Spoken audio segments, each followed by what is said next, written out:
Hi guys, welcome to the channel Imi World and today this series is going to start for class 12 students जिनके boards हैं. I'm going to help them out ये समझने के लिए कि क्या important चीजें हैं, क्या पढ़ना है और क्या नहीं पढ़ना. तो अगर आप लास्ट मिनट रिविजन कर रहे हैं तो प्लीज वीडियोस एंड तक जरूर देखें. Let's proceed. आज हम स्टार्ट करेंगे the interview. The interview chapter two parts में डिवाइडेड है. Part 1, part 2. Part 1 talks about the different view points of people on interview. मतलब उन लोगों के क्या नजरिए हैं, उन्हें कैसा लगता है अपना इंटरव्यू देना, या जब उन्हें इंटरव्यू किया जाता था तब उन्हें कैसे फीलिंग्स आते थे. पार्ट 1 उस बारे में डील करेगा. पार्ट 2 उम्बर्टो इको और मुकुंद का एक इंटरव्यू दिखाया गया है, जहां पे मुकुंद एक इंटरव्यूअर है, एक रिपोर्टर है, और उम्बर्टो इको एक नॉवेलिस्ट भी है और अकेडमिशियन भी है. वो अपना एक्सपीरियंस शेयर कर रहे हैं एक इंटरव्यू के माध्यम से. So guys, let's begin with part 2 now.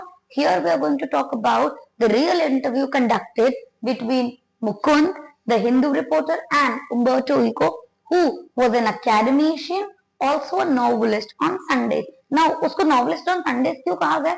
क्योंकि उसको academician अपने आप को कहलवाना ज्यादा पसंद था, because अपनी लाइफ के 50 years उसने academics को दिए. On scholarly works, he was also a scientist जो स्टडी ऑफ सिमियोटिक्स करता था, राइट. और फिर उसने एक नॉवल लिखी जिसका नाम था the name of the rose, right. तो वो कहता है कि वो नॉवल सिर्फ तब लिखता है जब वो कोई स्कॉलरली काम नहीं करता.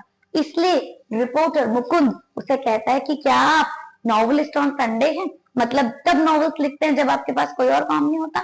जिसपे उम्बर्टो इको अग्री करते हैं कि हाँ, जब मैं स्कॉलरली काम नहीं करता तब मैं नॉवेल्स लिखता हूँ. और जो उसकी फर्स्ट नॉवल थी उसने एट द एज ऑफ 50 पे लिखी थी, जिसकी 2 to 3 मिलियन कॉपीज सोल्ड हो चुकी थी, जबकि पब्लिशर को लगा था सिर्फ 3000 या 4000 कॉपीज ही सेल होंगी. लेकिन by the end it turned out to be 2 to 3 million copies were sold. अब ये स्टोरी कैसी है, इस पे भी बहुत डिबेट है चैप्टर में. बहुत बार ये बोला गया है कि इस नॉवल में ऐसा क्या खास है कि इसकी इतने सारे कॉपीज बिके. तो उम्बर्टो इको कहते हैं ये नॉवल की सिर्फ टाइमिंग की बात है, क्योंकि जो नॉवल है वो डील करता है किससे? मेटाफिजिक्स, थियोलॉजी और मेडिवल हिस्ट्री. 3 चीजों पे बेस्ड है ये novel. Medieval history, metaphysics, theology. और दूसरी इंपॉर्टेंट चीज जो इस नॉवल की सक्सेस है, जो एक इंपॉर्टेंट क्वेश्चन आपको बोर्ड में मिल सकता है, that what were the successful factors behind the success of the name of the Rose, वो है उम्बर्टो इको का playful and personal narrative style. The way he used to write was very personal, जो लोगों को interest करता था. इसीलिए लोगों ने ये नॉवल को बहुत अप्रिशिएट किया and it was widely read and sold. Timing is an important aspect for the success of the name of the Rose, यानी कि नेम ऑफ द रोज की सक्सेस में टाइमिंग का बहुत महत्वपूर्ण रोल है. अब आप इसका स्क्रीनशॉट ले लें ताकि आपको Mukund, Umberto Eco at the age of 50 ये सारे पॉइंट याद रहें.